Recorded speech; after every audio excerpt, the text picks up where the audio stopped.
How to change resolution in CapCut. In this quick video, I'll be showing you how to do it step by step. For this, open CapCut. Now create the project.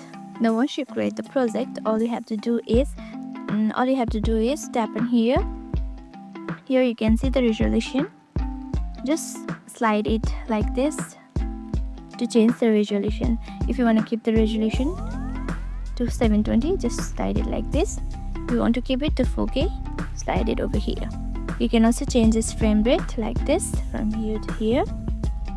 And just like that, changing resolution in CapCut is super easy. Once you change the resolution, just go back and edit further. And once all the edits and resolutions are set, tap on export and your video will be exported successfully. And if you don't know how to export the video, just watch my previous video on how to export it. Thank you for watching. I hope this video helped you out. If it did, don't forget to like, subscribe and hit the notification bell for more video tips.